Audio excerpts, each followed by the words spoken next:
Thank you. Good afternoon. Thank you all for staying. So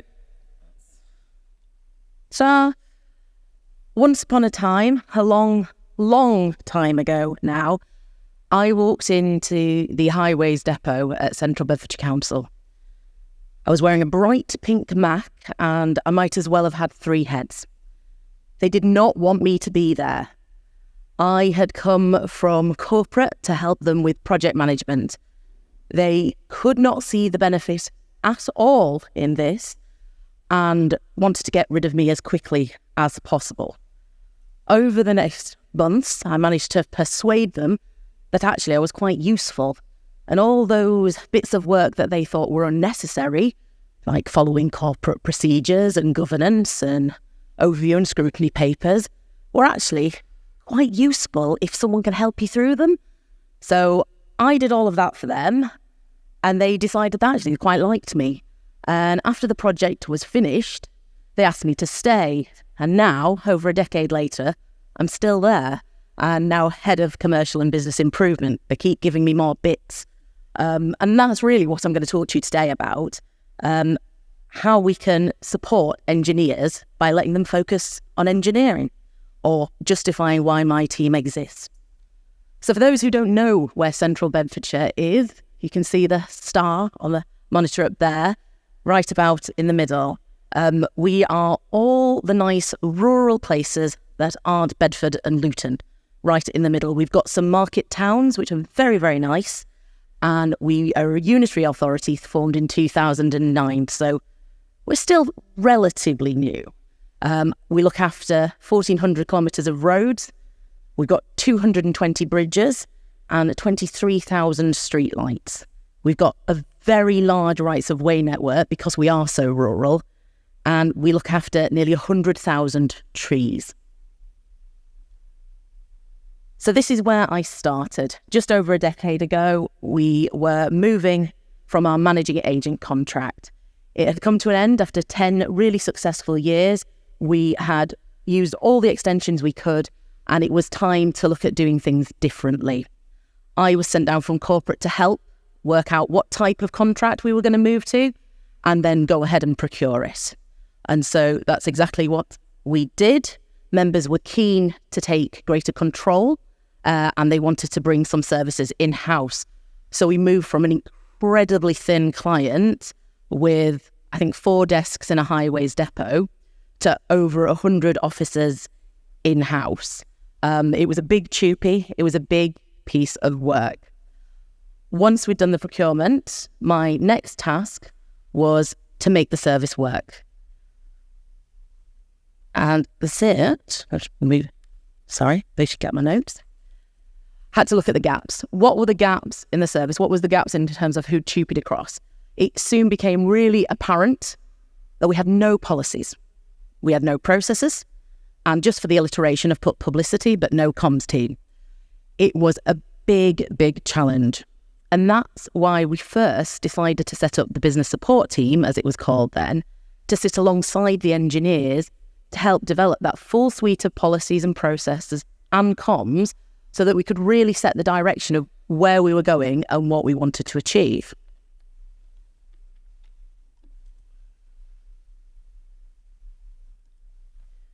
So this is what the structure looked like originally. Very first, I was there in that dark green box. That's when they'd invited me to stay permanently after just being a project manager from the corporate. And I was so happy to take the job and be part of the highways team because once you've worked in highways and you've fallen in love and that's it, it's great. I really, really was committed to making things better for highways.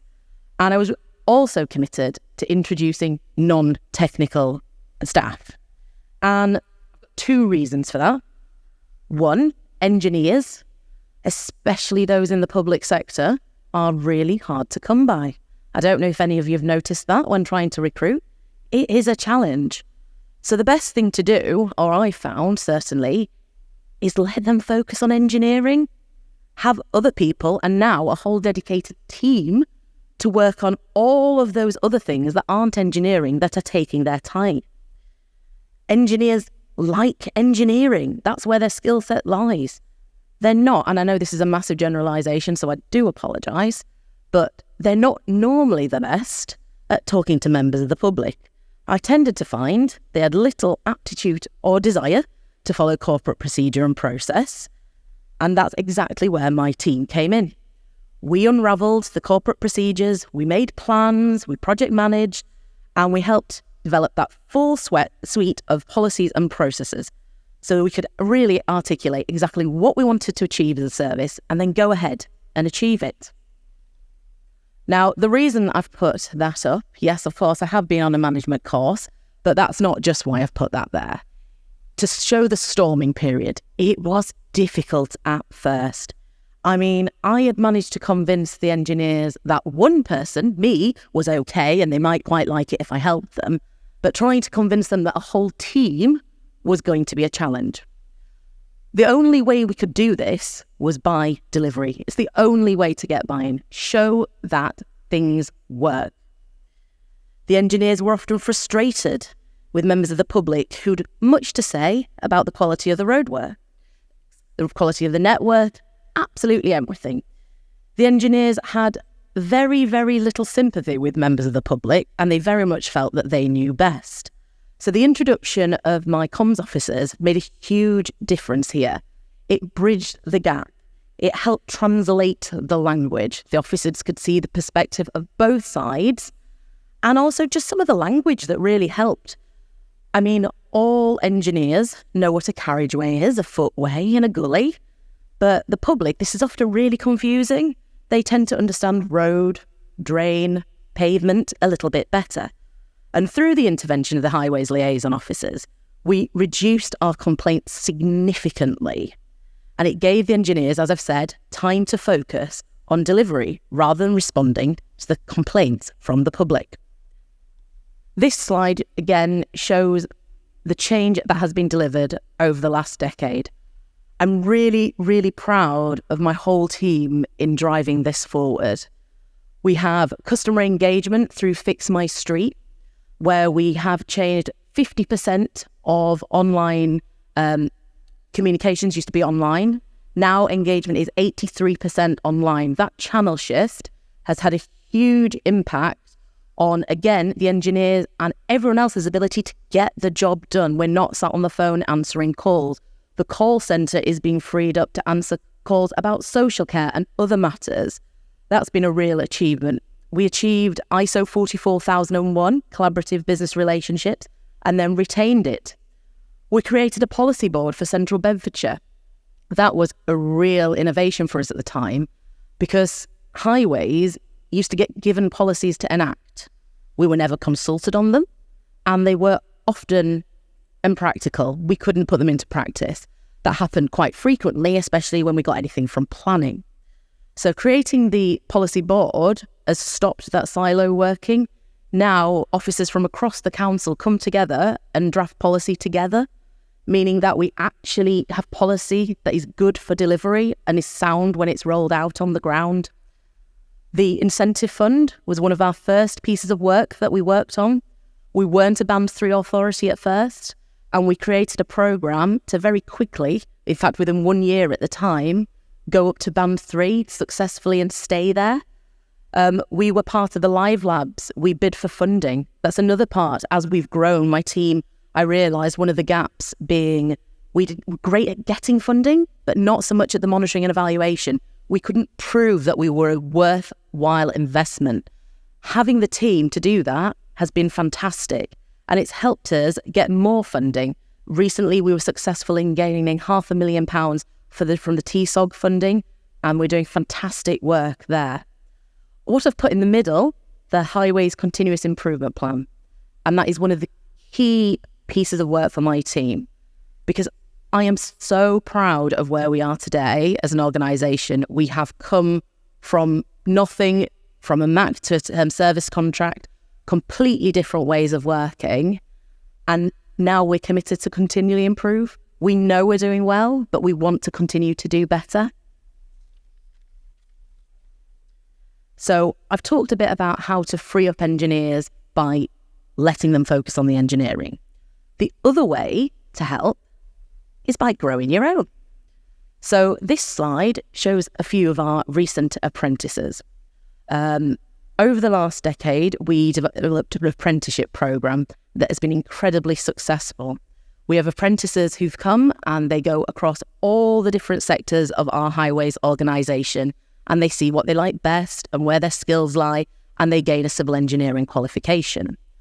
On the screen there, you've got Archie, and I asked them for quotes. These are their direct quotes. I haven't made these up. These are real people, real names, real quotes. I couldn't fit everything he said on the screen, but I'm going to read what he said because I was so touched by what he said.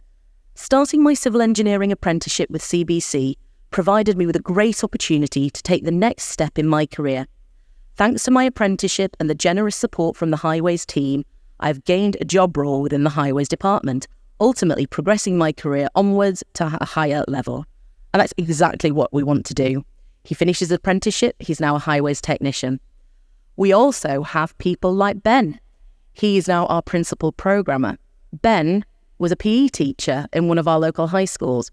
He decided he wanted a change in career, and he came and joined us and undertook an apprenticeship. And after that, he's worked around highways and has landed as our principal programmer, and he's absolutely fantastic. Rick, again, he's one of our area managers. Now, he'd had a career in rights of way. He moved over to being area manager, and he wanted to gain some more skills and a bit more confidence in his role. And we supported him to undertake his level 4 qualification. And it's not just through apprenticeships. You can see there in the middle, that is our most recent apprentice, Ollie. And ironically, Ben actually taught him PE at school. So we like to keep things local. But we also do career grade, which is something that I'd not heard of when I started. In local government, we tend to be quite rigid. People apply for a job, they get a job at that role, and the only way you can ever progress if someone leaves or dies, and that's it, and you get a new job. But this was a different way of us creating a grade that has multiple spinal column points within it, and that they can come in an area and you can develop them to have the right skills, which we've got many career grade posts at the moment. But two of the ones that I've put on the screen there are Claire, our definitive map officer, and Sarah, our highways agreements officer, who both came from completely different sectors, completely different fields, and are now really excelling in the highways world. As we've moved on over the years, we have evolved. We've taken on everything you can see in the screen. Again, taking all of that pressure off the engineers, letting them focus on engineering. I often joke when people ask me what I do, everything other than putting a spade in the ground. And it works for us. I know it's different to how other authorities work, but it certainly works for us. It makes the best use of the skills we have. It makes us more efficient. It drives innovation. And as a team, we've just recently begun seeking out opportunities for income generation, something that I know has been a real hot topic recently. For us, why is it important to have business investment in the service rather than corporately? Well, it means there's a focus. We're really part of the team. Sometimes I'm accused by corporate of having gone native, but I think being there and supporting on a day-to-day basis and not getting pulled off on the next corporate whim is really helpful from the service. And you can see by all the achievements we've made over the past decade, what an impact we've had by being embedded within the service. So much has changed from that first day when I walked in my pink Mac, in a cloud of optimism, tenacity and Chanel perfume, to today when I've got a dedicated team of professionals who are now seen as the go-to problem solvers. And ultimately, that's what we do. We solve problems, we make things run more smoothly, and we improve the service. So, in conclusion, there's two things for my presentation. Give engineers the time and space to engineer, and grow more engineers. Thank you very much.